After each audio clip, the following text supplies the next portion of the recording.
Welcome to the first test academy. So তোমাদের সামনে কিন্তু আজকে একটা গুরুত্বপূর্ণ ক্লাস নিয়ে চলে এসেছি। এইখানে কিন্তু 15খানা কোশ্চেন আছে, আর 15খানা কোশ্চেনে কিন্তু সমস্ত এক্সামের জন্যই। যাই হোক, আমি এসএসসি জিডিকে ধরে এগোচ্ছি, বাট যে 15টা কোশ্চেন নিয়ে এসেছি সেই 15টা কোশ্চেন কিন্তু প্রত্যেকটা এক্সামের জন্য খুবই খুবই গুরুত্বপূর্ণ। অনেকে আমাকে কমেন্ট করেছে, অনেকে আমাকে ফোন করে বলেছে স্যার একটু আস্তে আস্তে করুন, প্রবলেম হয় আমাদের। তো যাই হোক, আমি আস্তে আস্তে ভালোভাবে বেসিক শেখাবো, শর্টকাট ট্রিক শেখাবো, সমস্ত রকম শেখাবো, এবং তার মধ্যে যাতে তুমি অঙ্কটাকে ভয় নয় জয় করতে পারো, এই ধরনের করে কিন্তু আমরা পুরোপুরি আমার অ্যাপ্রোচটা কিন্তু এইরকমই থাকবে। আর ভালো লাগবে, প্রত্যেকটা কোশ্চেন দেখবে, প্রত্যেকটা কোশ্চেনগুলো নোট করবে, দেখবে যে কি প্রপার হয়েছে, সমস্ত কিছু পারছো, এবং আগামী দিনেও অঙ্কগুলো তোমরা কিন্তু ধরে ধরে করতে পারছো। চলো তাহলে আজকের যে প্রথম যে কোশ্চেনটা সেটা দেখো কি বলছে। একটি আয়তক্ষেত্রে একটি বাহু ও কর্ণের দৈর্ঘ্য যথাক্রমে 24 ও 30 সেন্টিমিটার হলে অপর বাহু কত সেন্টিমিটার? তো এটা হচ্ছে একটা পরিমিতির অঙ্ক। তো পরিমিতির অঙ্ক এই যে আয়তক্ষেত্রে এসছে, তো আয়তক্ষেত্রেরই আমি কিন্তু একটুখানি তোমাদের সমস্ত কিছু একটুখানি কনসেপ্ট দেওয়ার চেষ্টা করব, ঠিক আছে? যাতে তোমরা সমস্ত কিছু আয়তক্ষেত্রের উপরে প্রশ্ন আসলে, আয়তক্ষেত্র কাকে বলছে? আয়তক্ষেত্র হচ্ছে যে কি দেখতে আমাদের কিরকম, এইরকম দেখতে, তাই তো? তো এটা একটা চতুর্ভুজ, যে চতুর্ভুজের বিপরীত বাহুদ্বয় কি পরস্পর সমান এবং সমান্তরাল।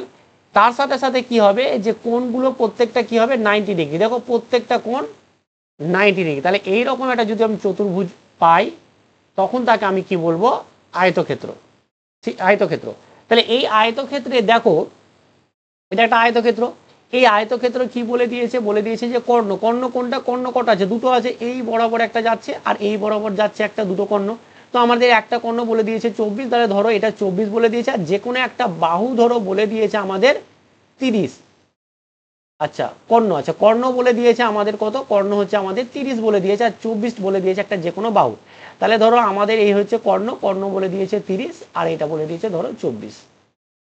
এবার দেখো, অনেক সময় এরকম হতে পারে স্যার এত আমি এটা ধরবো না এটা ধরবো। তুমি যেটা ধরবে কোনো অসুবিধা নেই, একটা বাহু বেরিয়ে যাবে। বোঝা গেছে? এটা কোনো জটিল ব্যাপার নেই, ঠিক আছে? এখানে তোমাকে কোনো কিছু লিখতে হবে না। এবার আমরা জানি যে আয়তক্ষেত্রের কর্ণ মানে আমরা কি জানি, দেখো আয়তক্ষেত্রের কর্ণ, আয়তক্ষেত্রের কর্ণ সমান হচ্ছে যে দৈর্ঘ্য স্কোয়ার প্লাস হচ্ছে প্রস্থর স্কোয়ার। এবার আয়তক্ষেত্রের বড়টাকে বলছে দৈর্ঘ্য, আর ছোট যে বাহুটা সেটাকে বলছে প্রস্থ। তাহলে কর্ণ সমান আমরা জানি এটা। আর এইখানে দেখো কর্ণ সমান বলে দিয়েছে 30, তাহলে এটা সমান সমান তো করতে পারি। তাহলে এইখানে দেখো এটা কত হয়ে গেল? দৈর্ঘ্য মানে হচ্ছে যে আমরা পেয়ে গেছি 24 স্কোয়ার, প্রস্থটা জানি, প্রস্থটা আমি ধরলাম যে এক্স। তাহলে এইখান থেকে ইমপ্লাই কি হচ্ছে, যে আমি যদি বোথ সাইড স্কোয়ার করে দিই, তাহলে এটা কত হবে? 30 স্কোয়ার। আর এটা কত হয়ে যাবে? যে 24 স্কোয়ার প্লাস হচ্ছে এক্স স্কোয়ার। আমি আস্তে আস্তে বোঝাচ্ছি যাতে তোমার সমস্ত কিছু বুঝে যাবে। তাহলে এখান থেকে আমরা কি পেয়ে গেলাম, যে এক্স স্কোয়ার সমান হচ্ছে 30 স্কোয়ার প্লাস হচ্ছে 24 স্কোয়ার। এটা 24 স্কোয়ার হবে, 24 স্কোয়ার আছে। এখান থেকে কি পাচ্ছি, যে 900 মাইনাস হচ্ছে 24 স্কোয়ার হয়ে গেল আমাদের 576, তাই তো? তাহলে আমি এখান থেকে যখন আমি এটা বাদ দিব, তাহলে এটা কত হচ্ছে? 4, 10 থেকে 6 বাদ দিলে 4, 10 থেকে 8 বাদ দিলে হচ্ছে যে 2, আর এটা হচ্ছে 3, তাহলে হয়ে গেল 324। তাহলে আমরা এক্স স্কোয়ার সমান 324 পেলাম। তাহলে এক্স সমান কত পাবো? রুট ওভার অফ হচ্ছে 324, সমানই হচ্ছে কত? সমান হয়ে যাচ্ছে আমাদের 18, তাই তো? কারণ রুট 324 বা 24, 324 কার স্কোয়ার? 18 স্কোয়ার। তাহলে আমাদের কিন্তু এক্স এর ভ্যালুটা কত হয়ে গেছে? 18, যেখানে এটা অপশন আছে এ। এইবারে এখানে একটা কথা হতো রে স্যার, এখানে তো যখন আমরা রুট নিই তখন তো এটা প্লাস মাইনাস হয়। অ্যাকচুয়ালি দেখো, যখন দৈর্ঘ্য বের করছি এখানে তো মাইনাসের কোনো গল্প নেই, পজিটিভই হবে, তাই আমরা পজিটিভ নিয়েছি। তাহলে আয়তক্ষেত্রের কর্ণ আমরা কি জানলাম, যে কর্ণ, আয়তক্ষেত্রের কর্ণ সমান হচ্ছে দৈর্ঘ্য স্কয়ার প্লাস হচ্ছে প্রস্থ। তা আচ্ছা, আয়তক্ষেত্রের ক্ষেত্রফলটা কি? ক্ষেত্রফল এরিয়াটা কি? এরিয়াটা হচ্ছে দৈর্ঘ্য ইন্টু প্রস্থ। দৈর্ঘ্যটা যদি আমরা এ ধরি আর প্রস্থটা যদি বি ধরি, তাহলে এ ইন্টু বি। এটা কি হবে? বর্গ একক, ঠিক আছে? বা বর্গ সেন্টিমিটার যা থাকবে, এককটা এখানে বর্গ একক হবে। তাহলে এটা হলো এরিয়া বা ক্ষেত্রফল। এবার যদি বলে পরিসীমা, তাহলে পরিসীমাটা কি হবে? পরিসীমা, তাই তো? আমরা পরিসীমা বের করি। তাহলে পরিসীমা সমান কি হবে? যে 2 ইন্টু দৈর্ঘ্য প্লাস প্রস্থ। এটা হলো পরিসীমা। যত দৈর্ঘ্য বলবে সেটাই, তো 2 ইন্টু দৈর্ঘ্য প্লাস প্রস্থ। তাহলে আমরা আয়তক্ষেত্রের পরিসীমা জানলাম, ক্ষেত্রফল জানলাম, কর্ণ জানলাম, দৈর্ঘ্য জানলাম, প্রস্থ জানলাম, পুরোপুরি আয়তক্ষেত্রের ব্যাপারটাই ক্লিয়ার হয়ে গেল। আর এই অঙ্কটা যেটা অ্যান্সার, সেটা কিভাবে বের করতে হলো সেটা কিন্তু শিখে গেলাম। তো আয়তক্ষেত্রে যে কোনো অঙ্ক যদি আসে, আশা করি তোমাদের পুরোপুরি একটা কনসেপ্ট ক্লিয়ার হয়ে গেল। চলো এবার পরবর্তী কোশ্চেন করি। বলছি একটি লম্ব বৃত্তাকার চোঙের বক্রতলের ক্ষেত্রফল ও আয়তন যথাক্রমে এত এত বলে দিয়েছে, চোঙের ব্যাসার্ধ এবং উচ্চতার অনুপাত। বাহ, দারুণ দারুণ অঙ্ক। তাহলে একটা চোঙ দেখতে কিরকম হয় বলে দেখো, এই যে চোঙ হচ্ছে এরকম দেখতে হয়, ঠিক আছে, চোঙ হচ্ছে এরকম দেখতে। দেখো চোঙের এই যে এইটুকুটাকে কি বলছে, এটাকে বলছে হাইট বা উচ্চতা, ঠিক আছে। এগুলো হচ্ছে বৃত্তাকার, তো এটার কি আমরা ব্যাসার্ধ নিতে পারি, যে ব্যাসার্ধটা আমরা নিই ছোট আর বা বড় আর যাই না না কেন, এই ভূমিটার এই ভূমিটা হচ্ছে যে কি সেম। মানে একটা হরলিক্সের কৌটো হয় না, ল্যাক্টোজেন যে হরলিক্স, যেটা হরলিক্স হয় বাচ্চাদের খাওয়া যায় ল্যাক্টোজেন, তো বিভিন্ন রকম যে কৌটোগুলো হয় সেগুলোকে বলছে, ওগুলোকে হচ্ছে চোঙ আকৃতি। তাহলে এই চোঙের দেখো বক্রতল মানে কি, ধরো তুমি যদি ইমাজিন করতে পারো, তাহলে একটা যদি ওই হরলিক্সের কোটো নাও, তাহলে বক্রতল মানে এই যে প্যাচ, মানে এই যে গোল গোল করে ঘুরছে যেটা, সেটাকে বলছে বক্রতল, বাঁকা যে জায়গা পুরোটা, ঠিক আছে। তাহলে ওর ক্ষেত্রফল বলে দিয়েছে, আর আমাকে আয়তন বলে দিয়েছে, ঠিক আছে। আয়তন মানে তো বুঝতেই পারছো। তাহলে এইখানে কি বলছে যে কি আমার ক্ষেত্রফল মানে হচ্ছে যে কি চোঙের, দেখো চোঙের আমার ক্ষেত্রফল মানে হচ্ছে এরিয়া, ঠিক আছে। এরিয়া সমান কত বলে দিয়েছে, 264। এবং আমার কি বলে দিয়েছে আয়তন, আয়তন মানে হচ্ছে যে কি তোমার কিউব, আমি এখানে আয়তন বলে লিখছি, বেটার হবে, ঠিক আছে। আয়তনটা কত হবে সেটা বলছে 924। এইবার দেখো আমরা কিন্তু জানি যে এরিয়া, চোঙের এরিয়া মানে হচ্ছে যে পার্শ্বতলে যেটা ক্ষেত্রফল সেটা 2 পাই আর এইচ, 2 পাই আর এইচ, এখানে আরটা হচ্ছে এই ভূমির বা এই যে ওপরে বা এই নিচে যাই বলো, যে এই যে বৃত্ত আকারটা পাবো তার হচ্ছে ব্যাসার্ধ, আর উচ্চতা হচ্ছে এইটা, আর সেইভাবে আয়তন হবে পাই আর স্কোয়ার এইচ।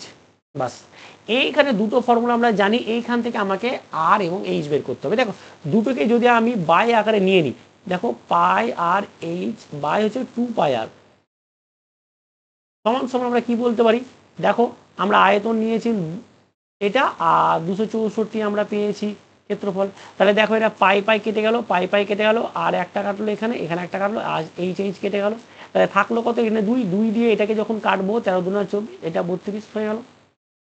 আবার দেখো তাহলে এইটাকে যখন আমরা আর পেয়ে গেছি, এটা দিয়ে দেখো এটা কত যাচ্ছে, 7 দিয়ে চলে যাচ্ছে, 7 দুনা 14, 3 7 21, 4 7, 7 দিয়ে চলে যাচ্ছে, এটা কত হলো 7। তার মানে আমরা এখান থেকে ইমপ্লাই করে কি পেয়ে গেলাম, যে আর সমান পেয়ে গেলাম 7। তাহলে আর যদি আমি 7 পেয়ে যাই, ঠিক আছে, দেখো আর আমি 7 পেয়ে গেছি, তাহলে আর যদি আমি পেয়ে যাই, তাহলে এই যে এই ভ্যালুটা বলো আর এই ভ্যালুটা বলো, যে কোনো ভ্যালুতে আর এর মান বসিয়ে দিলেই কিন্তু আমি এইচ পেয়ে যাব। তাহলে দেখো আমরা কি পেয়েছি, যে 2 পাই আর এইচ সমান পেয়েছি 264। এখানে আর এর ভ্যালু বসিয়ে আমি এইচ এর মানটা নিব, তাহলে 264 লিখলাম। এখানে 2 আছে, পায়ের মান কত 22/7, তাহলে 22টা রাখলাম, 7টা ওই দিকে চলে যাবে, আর এইখানে আর এর মানটা 7, বাস হয়ে গেল, 7 7 কাটলো, ঠিক আছে। এই দিয়ে 132, আর এটাকে আমি যদি 11 দিয়ে দিই, তাহলে 11 দুগুণা 22, আর এটা হচ্ছে 11কে 11, আর 11 দুগুণা 22, আর এটা হচ্ছে 2 6। তার মানে কত পেয়ে গেলাম, এইচ সমান পেয়ে গেলাম 6। তাহলে দেখো আর আর আর মানে হচ্ছে ব্যাসার্ধ, আর এইচ হচ্ছে উচ্চতা, তো আমার চেয়েছে ব্যাসার্ধ এবং উচ্চতার অনুপাত, তাহলে ব্যাসার্ধ হচ্ছে 7 আর উচ্চতা হচ্ছে এটা, তাহলে আমরা এখানে 7:6, 7:6 যেটা পেয়েছি বি অপশান, এটা হচ্ছে বি অ্যান্সার। আশা করি বুঝতে পেরেছো। তো এটা হচ্ছে চোঙের সমগ্র তলের ক্ষেত্রফল যদি আমরা বের করতে চাই তাহলে বের করতে পারবো। দেখো আমরা পার্শ্বতলের ক্ষেত্রফল বের করতে পেরেছি, চলো একটুখানি আমি একটু ডিটেলসে পড়িয়ে দিই। দেখো এখানে করছি, যে দেখো চোঙের আমরা কি জানি, যে কি পার্শ্বতলের ক্ষেত্রফল আমরা জানি যে 2 পাই আর এইচ। এবার সমগ্র তল দেখো, এই তলটা দেখো এটা কিরকম বৃত্তাকার, তাহলে বৃত্তের ক্ষেত্রফল হবে, তাহলে সমগ্র তল মানে এই একটা বৃত্তাকার আছে আর এই একটা বৃত্তাকার আছে, তাহলে দুটো বৃত্তাকার, তাহলে কি পেয়ে যাব, যে কি দুটো বৃত্তের ক্ষেত্রফল, পাই আর স্কোয়ার বৃত্তের ক্ষেত্রফল, তো দুটো পাই, তাই হচ্ছে 2 পাই আর স্কোয়ার, 2 পাই আর স্কোয়ার, 2 পাই আর স্কোয়ার হলো 2 পাই আর স্কোয়ার। তাহলে আমরা এখানে 2 পাই আর স্কোয়ার পেয়ে গেলাম, বাস এটাই। এবার এখান থেকে তুমি 2 পাই আর কমন যদি নাও, তাহলে কিন্তু 2 পাই আর যদি কমন নিই, তাহলে এইচ প্লাস আর, এটা হয়ে গেলো সমগ্র তলের ক্ষেত্রফল। আসতে পারে প্রশ্ন সমগ্র তলের ক্ষেত্রফল, ঠিক আছে। তো যারা যারা দেখছো তারা যদি ভালো লাগে ক্লাসটা অবশ্যই বন্ধুদের সঙ্গে শেয়ার করে দেয়, এবং বেসিকগুলো খাতায় নোট করে নাও, ঠিক আছে। চলো বলছে পরপর 4টি বিজোড় সংখ্যার গড় বলে দিয়েছে 12, তাহলে সর্বনিম্ন সংখ্যাটি কত। তাহলে বিজোড় সংখ্যা যদি আমি দেখো, প্রথমটা যদি 1 ধরি তারপরটা কত 3, তাহলে কত গ্যাপ থাকছে 2। তারপরে প্রত্যেকটা দেখো, তারপরে 5 যদি নিই তাহলে দেখো 4 গ্যাপ থাকছে, পরেরটাতে 2 গ্যাপ থাকছে, মানে প্রত্যেকটার মধ্যে 2 2 করে গ্যাপ থাকবে। তাহলে প্রথমটা যদি আমি x ধরি তাহলে পরেরটা x+2, তারপরেরটা x+4, প্রত্যেকটার মধ্যে 2 করে গ্যাপ, তারপরটা হবে x+6। তাহলে এগুলো হয়ে গেল আমাদের 4টা সংখ্যা, 4টা আমাদের বিজোড় সংখ্যা। এবার এদের গড় বলে দিয়েছে, ঠিক আছে, এদের গড় মানে কি, এদের যোগফল নিব, দেন 4 দিয়ে ভাগ করে দেবো, এদের যোগফল নিব 4 দিয়ে ভাগ করে দেবো, দেন আমরা কত পাবো, 12 পাবো। এটাই তো। তাহলে এখান থেকে যদি আমরা এটা ইমপ্লাই করি, দেখো 4টা x তাহলে 4x, এটা কত হচ্ছে 10 2 12, তাহলে 12 সমান সমানই হচ্ছে 48। তাহলে এটা ইমপ্লাই করছে যে 4x সমান হচ্ছে 48 মাইনাস হচ্ছে 12 সমান সমান কত, সমান সমানই হয়ে গেল তোমার আমার 26, তাই তো। 26 কেন হচ্ছে, সরি 36, ঠিক আছে, 36 হয়ে গেল। এবার দেখো 36 যদি হয়ে যায় তাহলে আমি এখান থেকে x এর মানটা পেয়ে যাব যে 36/4, 4 9 36। তাহলে আমি কিন্তু x এর ভ্যালুটা পেয়ে গেলাম 9। এবার আমাকে চেয়েছে সর্বনিম্ন, সর্বনিম্ন তো আমি x দিয়ে শুরু করেছি, তাহলে 9 মানে 9 অ্যান্সার। এখানে বলতে তো সর্ববৃহৎ, তাহলে সর্ববৃহৎ কোনটা, এইটা। তারপরে 9 + 6 সমান সমান হচ্ছে 15 15। যদি সর্ববৃহৎ বলতো তাহলে আমি বের করতাম কত, সেটা হচ্ছে যে কি 15। আশা করি ক্লিয়ার, ঠিক আছে। চলো পরবর্তী কোশ্চেনটা করি। বলছে 1 ঘন্টায় এ 5টি চেয়ার বানাতে পারে বা আঁকতে পারে, বি 3টি চেয়ার আঁকতে পারে। তারা যদি একসাথে কাজ করে যে 40টি চেয়ার আঁকার জন্য তারা কত সময় নেবে। দেখো তারা একসাথে বলছে, তাহলে কি বলছে দেখো, এ চেয়ার করছে 1 ঘন্টাতে, 1 ঘন্টাতে এ চেয়ার করছে 1 ঘন্টাতে 1 আওয়ারে কটা, 5টা। বি 1 আওয়ারে কটা করছে, 3টে। তাহলে এরা যদি একসাথে কাজ করে, এ আর বি দুজন মিলে যদি একসাথে কাজ করে, তাহলে 1 ঘন্টা ওরা কাজ করবে কত, 3 + 5, তাহলে 3 + 5 মানে 8টা। 1 ঘন্টায় করবে কতগুলো, ওরা তো একসাথে কাজ করবে বলছে, তাহলে একসাথে ওরা যদি কাজ করে তাহলে 8টা কাজ করবে। আর টোটাল আমাকে চেয়ার কত বানাতে হবে, আঁকতে হবে 40টা। তাহলে 40/8, 1 ঘন্টা যদি 8টা করে তাহলে 8-এর কত গুণ হচ্ছে 5, 5 8 40, তাহলে 5 ঘন্টা সময় নেবে, তাই তো। 5 ঘন্টা তো ওরা দুজন মিলে কিন্তু 40টা চেয়ার এঁকে ফেলবে। এটাই চেয়েছে যে কত সময় লাগবে, সেটা হয়ে গেল আমাদের কত, এ অ্যান্সার যেটা হয়ে গেল 5 ঘন্টা। এটা কিন্তু এসএসসি জিডি 2000 কততে পড়ছে, 23-এ ফার্স্ট শিফট। চলো পরবর্তী কোশ্চেন করি। দেখো এটাও এসএসসি জিডি 2023-এ 12 জানুয়ারিতে পড়েছে। প্রদত্ত সংখ্যাগুলির মধ্যে কোনটি একটি সহ সমীকরণ, সহ মৌলিক সংখ্যা বা কো প্রাইম জোড় সংখ্যা বলছে। কো প্রাইম কাকে বলছে, যে যেসব সংখ্যাগুলো ধরো 2 আর 4, এটা একটা জোড় নিলাম, এটা একটা জোড়, ঠিক আছে, মানে জোড়া দুটো আছে। তো দেখো এরা কি পরস্পর মৌলিক সংখ্যা, কো প্রাইম বা পরস্পর বা যেটাকে বলছে সহমৌলিক সংখ্যা। তাহলে পরস্পর মৌলিক সংখ্যা বা কো প্রাইম কখন বলবো, যদি আমার এমন একটা সংখ্যা পাই যারা এই দুটোকেই চলে যাচ্ছে ভাগ, তাহলে বলবো যে এরা কো প্রাইম নয়, এক ছাড়া। দেখো আমি একেও 2 দিয়ে ভাগ করতে পারবো, একেও 2 দিয়ে ভাগ করবো, তাহলে এটা বলবো যে এরা কো প্রাইম নাম্বার না। কিন্তু যদি আমি 4 আর 9 নিই, তাহলে দেখো 4 এবং 9কে এক ছাড়া কোনো সংখ্যা দ্বারা ভাগ যাবে না একই সঙ্গে। মানে আমি যদি এটাকে 2 করতে পারি তাহলে এটাকেও 2 দিয়ে করতে, এটাকে 3 দিয়ে করতে পারি তাহলে এটাকেও 3 দিয়ে করতে পারবে, যদি এরকম ঘটনা ঘটে। তার মানে কি এরকম কোনো সংখ্যা পাবে না যেটা এই দুটোকে একসঙ্গে ভাগ যাবে, শুধুমাত্র একই পাবো, একটাই পাবো, যেটা হচ্ছে 1। যখন আমরা এরকম সংখ্যাগুলো পাবো শুধু 1 দ্বারাই দুটো সংখ্যাকে ভাগ যাচ্ছে, সেই দুটো সংখ্যাকে বলা হবে একসঙ্গে পরস্পর মৌলিক সংখ্যা। তাহলে দেখো এই সংখ্যাটা 3 দ্বারা বিভাজ্য, এটাও 3 দ্বারা বিভাজ্য, এটাও 3 দ্বারা বিভাজ্য, এটাও 3 দ্বারা বিভাজ্য, এটা 21, আচ্ছা আর 21 দুগুণা 42, এটাও 21 দ্বারা, আর এটাও 21 দ্বারা বিভাজ্য। আবার দেখো 11 আর 21, এটা কিন্তু কোনো এক ছাড়া কোনো সংখ্যা দ্বারা বিভাজ্য নয়। তাই হয়ে গেল আমাদের ডি অ্যান্সার, 11 আর যে 21টা আছে সেটা হয়ে গেল আমাদের কো প্রাইম নাম্বার বা পরস্পর মৌলিক সংখ্যা বা সহ মৌলিক সংখ্যা। বোঝাই যাচ্ছে। চলো এরপরে কোশ্চেনটা দেখো, বলছে যে এদের গসাগু নির্ণয়। তাহলে গসাগু নির্ণয়ের ক্ষেত্রে আমরা এগুলোকে কিভাবে করব, যে এটাকে লিখবো 25/100, এটাকে কি লিখবো 208/100, আর এটাকে কি লিখবো যে 81/10, তাই তো। দশমিক ধরবো, দশমিকে 1 ধরে দশমিকের পরে যতগুলো সংখ্যা থাকবে তত শূন্য নিব, হয়ে গেল। এবার গসাগু চেয়েছে, আমরা কি জানি ভগ্নাংশের গসাগুর ক্ষেত্রে উপরগুলোর গসাগু বের করার সময় দেখো 5 দিয়ে এটাকে একমাত্র 5 দিয়ে যাবে, তাছাড়া কোনো সংখ্যা দিয়ে আর যাচ্ছে না, মানে 25 দিয়ে যাবে সেটা আলাদা, কিন্তু 5 বা 25 দ্বারা, কিন্তু এই সব সংখ্যাগুলো 5 বা 25 দ্বারা কোনো কিছু দিয়ে যাবে না। ঠিক আছে, তাহলে আমরা কিন্তু কি বলতে পারবো, যখন এরকম ঘটনা ঘটে যাবে তখন কিন্তু আমরা কি বলতে পারবো যে কি এই তিনটে সংখ্যা এক ছাড়া কোনো সংখ্যা দ্বারা ভাগ যাবে না, এক ছাড়া কোনো সংখ্যা দ্বারা ভাগ যাবে না।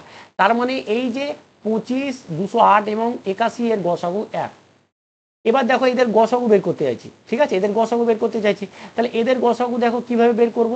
এদের যখন আমরা গসাগু করব, সরি 110 এর লসাগু বের করতে হবে। এবার যখন গসাগু বের করবো, ওপরগুলোর গসাগু নিচেরগুলোর লসাগু, তাহলে যখন লসাগু বের করব, যখন ধরো 10, 100, 1000 বা 10,000 এরকম টাইপের যদি থাকে, সব সময় লসাগুটা বেশিটা হবে লসাগুটা, তাহলে এখানে বেশি কত আছে 100, তাহলে 100 হবে।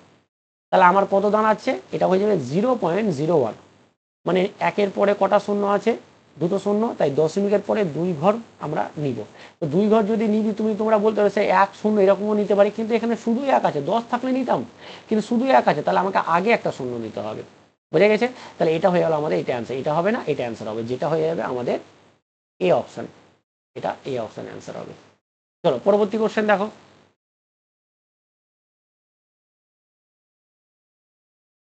কি বলছে দেখো, পরবর্তী কোশ্চেনটা বলছে যে কি পিতার বয়স পুত্রের বয়সের 7 গুণ, মাতার বয়স পুত্রের বয়সে 4 গুণ, পিতা ও মাতার বয়সের যোগফল যদি 55 হয়, তাহলে পুত্রের বয়স কত। এই ধরনের অঙ্কগুলো আমরা শর্টকাটও করছি এবং আমি কিন্তু একটুখানি বেসিকও শিখাচ্ছি। ধরো পুত্রের বয়স এক্স, তাহলে বাবার বয়স কত হবে 7x, তাহলে পুত্রের বয়স যদি এক্স ধরেছি, তাহলে মায়ের বয়স কত হবে 4x। এবার দেখো 4x প্লাস 7x যেটা হচ্ছে 11x, এই যে এটা পিতার বয়স, এটা হচ্ছে মাতার বয়স, এদের দুজনের যোগফল কত বলে দিয়েছে 55। তাহলে আমরা কত পেয়ে গেলাম 11, 55/11 সমান হচ্ছে 5, তাহলে x সমান 5, যেটা হয়ে গেল আমাদের পুত্রের বয়স, এটা হয়ে গেল 5 বছর, এটা অ্যান্সার। এখানে অপশন বি আছে, যাই হোক অপশনগুলো একটু গন্ডগোল হয়ে গেছে, এটা 5 বছর অ্যান্সার, বি অ্যান্সার হয়ে গেল। কিন্তু দেখো এইখানে যদি আমি একটুখানি অপশন টেস্ট করতাম তাতেও কিন্তু হয়ে যেত। যদি অপশন আমি ডি নিতাম, তাহলে দেখো 5 সাথে 5 গুণ, মানে আমি ধরলাম যে কি পুত্রের বয়স 5 বছর, তাহলে 5 সাথে 35 বাবার বয়স, আবার মাতার বয়স 5 গুণ, তাহলে হচ্ছে যে কি 4 5-এ 20, তাহলে 20, তাহলে এদের যোগ করলাম 55, তাহলে ঠিকই আছে, হয়ে গেল। তাহলে আমার এখানে পিতা মাতার বয়সের যোগফল বলেছে 55 বেরিয়ে গেলাম। দেখো যদি আমি এখানে 7 নিতাম, তাহলে 7 11, 7 7-এ 49, 4 7-এ 28, কত হয়ে গেল, এটা হয়ে গেল 67, তাহলে 77 যাই হোক 77, তাহলে 77 কিন্তু আমাদের পিতা মাতার বয়সের সমষ্টি নয়, তাহলে এটা হবে না, 7 ধরো আমার ভুল। তো এইভাবেও করতে পারো, বোঝা গেছে।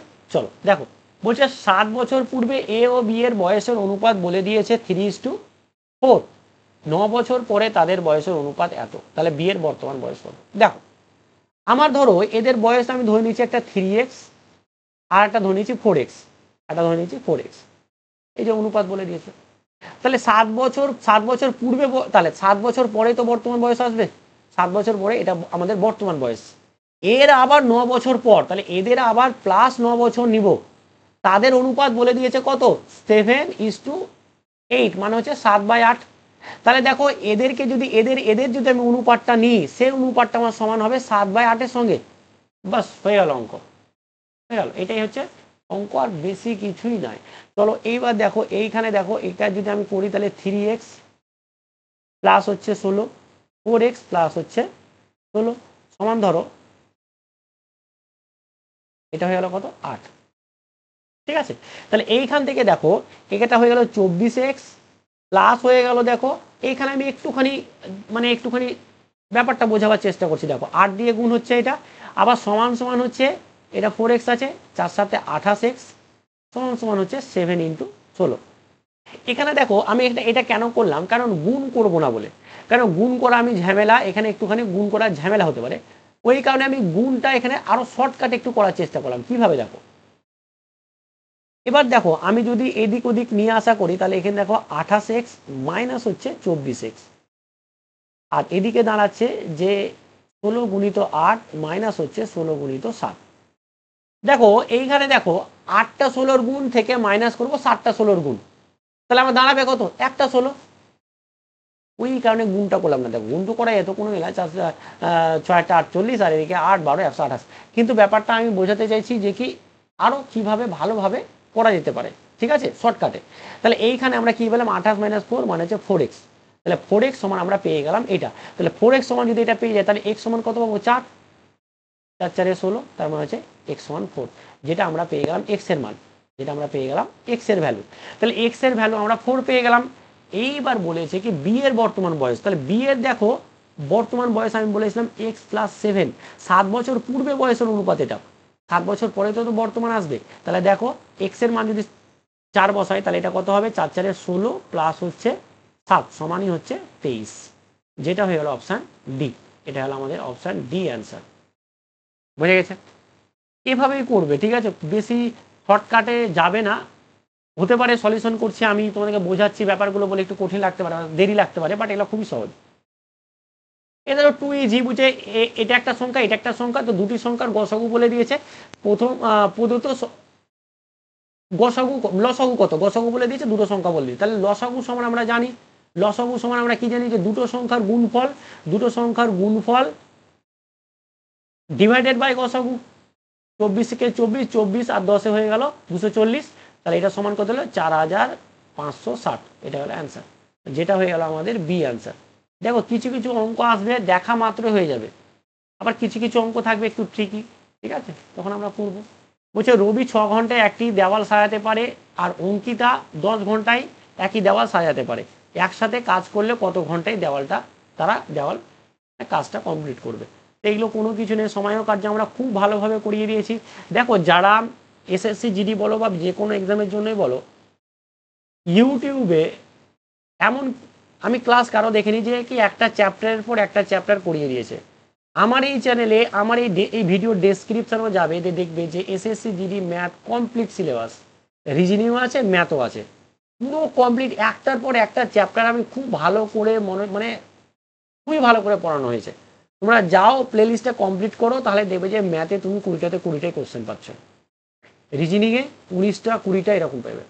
জাস্ট ওখানে আমার একটাই খালি রিজনিং করে দেওয়া নেই, পেপার ফোল্ডিং বা পেপার কাটিং যেটাই বলতে পারো, বাকি সব করে দেওয়া আছে। ওখানে কিন্তু 19টা, ম্যাথে 20টা সব পাবে, ঠিক আছে। তো যাও দিয়ে প্লে লিস্টটা দেখো, দেখো বি করছে কত ঘন্টায়, 10 ঘন্টায়। এদের লসাগুটাই আমাদের কি টোটাল কাজ এটা, তাহলে এ দক্ষতা কত 5 আর বি এর দক্ষতা কত 3, এটা অনেকবার করিয়েছি আমার। তাহলে আমার টোটাল কাজ হচ্ছে এটা, আর এদের টোটাল দক্ষতা হচ্ছে 8, এদের যোগফল।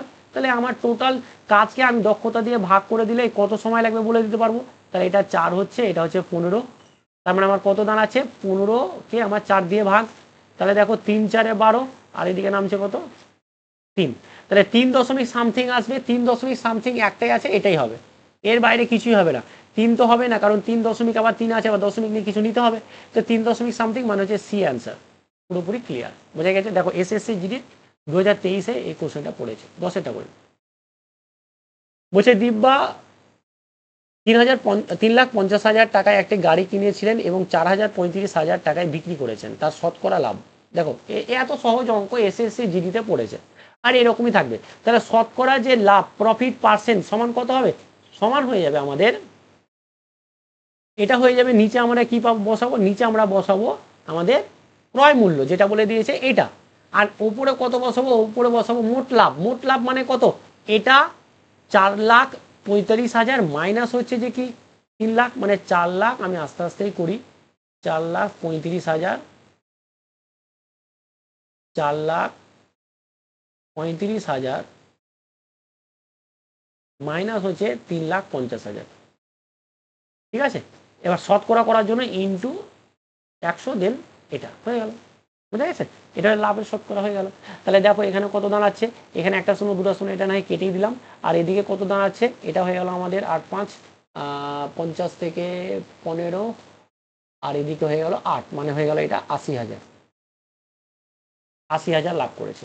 দেন এটা কত হয়ে গেল, দুটো শূন্য, তাহলে 1 2 1 2, তাহলে এটা কত হলো 5,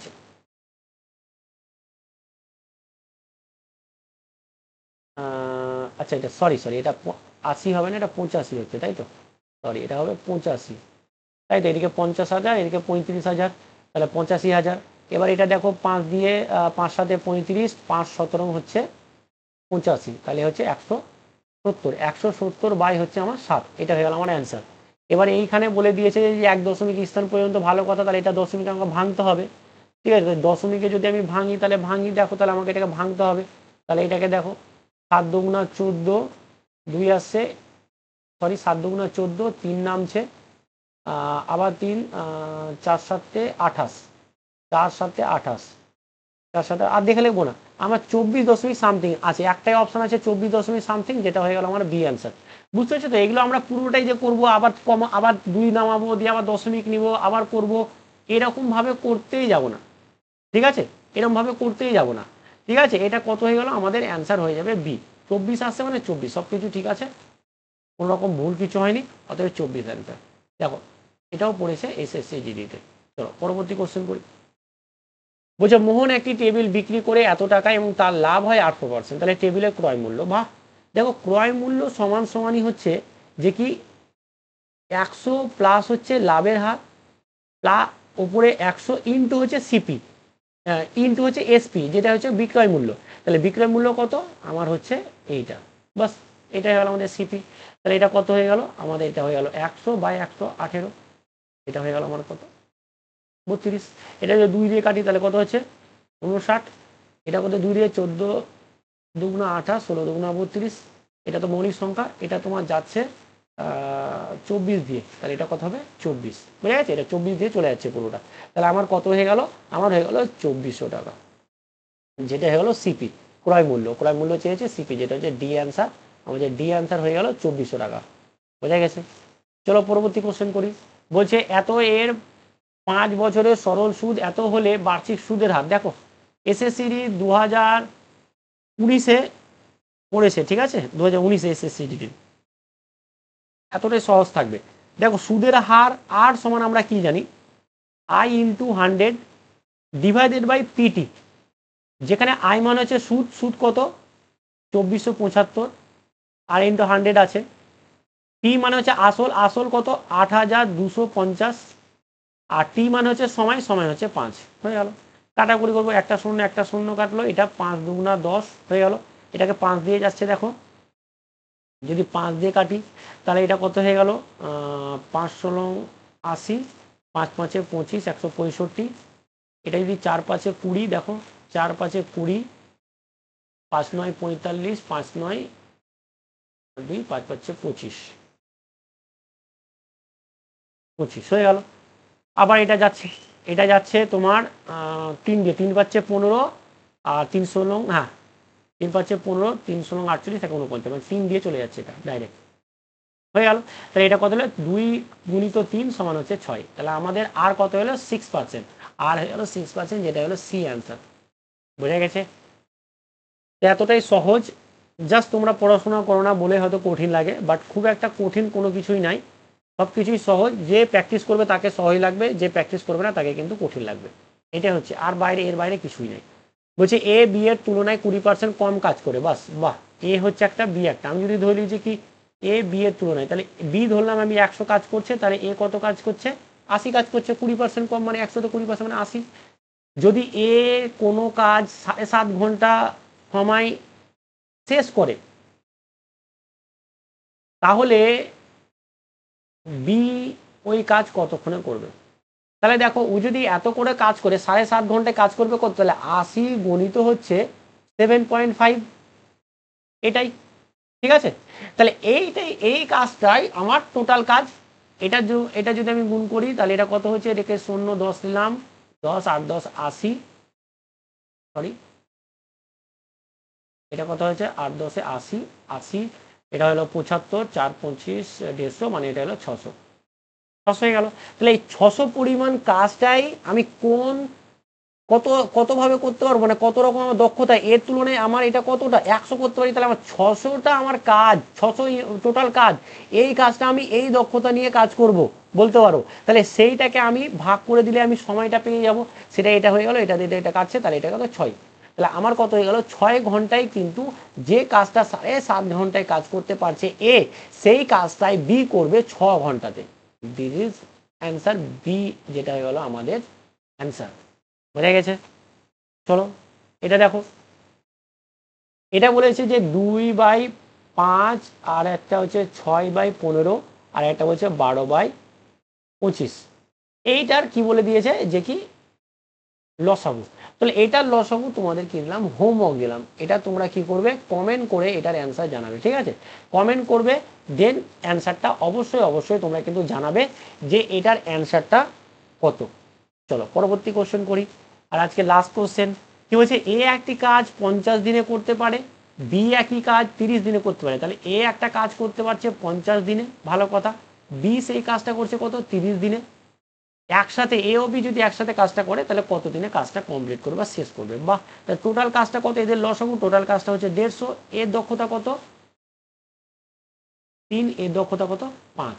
তাহলে টোটাল কাজ হচ্ছে আমার 150 আর এদের টোটাল দক্ষতা কত 3 + 5 সমান হচ্ছে 8। তাহলে এটা 8 দিয়ে ভাগ করবো, তাহলে আমার চলে আসবে 8 দিয়ে, এটাকে 4 দিয়ে 2 দিয়ে করি তাহলে 75, আর এটা হচ্ছে 4, মানে হচ্ছে 75/4। 75 এটা পূর্ণতে আছে, তাহলে দেখো এটা যখন আমরা ভাঙবো তখন কত আসবে, 4 18 হচ্ছে 72 হচ্ছে আর এদিকে 3, মানে হয়ে গেল 18 পূর্ণ 3/4। 18 পূর্ণ 3/4 যেটা হলো সি অ্যান্সার। 18 পূর্ণ 3/4 যেটা হচ্ছে সি অ্যান্সার। এই হচ্ছে কোশ্চেন, এই হচ্ছে 15টা কোশ্চেন তোমাদের সামনে নিয়ে এসেছি। আস্তে আস্তে করলাম, কোনো তাড়াহুড়া করলাম না। ক্লাসটা কেমন লাগলো, যদি ভালো লাগে তাহলে চ্যানেলটা সাবস্ক্রাইব করে নিবে। তার সাথে সাথে অবশ্যই অবশ্যই লাইক এবং কমেন্ট করবে। এবং তোমরা কিন্তু অবশ্যই অবশ্যই কিসের উপরে ক্লাস চাইছো সেটাও কমেন্ট করবে। আর বন্ধুদের সঙ্গে কিন্তু অনেক অনেক শেয়ার করবে। চলো আজকে এখানেই, ভালো থেকো এবং ভালোভাবে পড়াশোনা করো। চলো, থ্যাংক ইউ।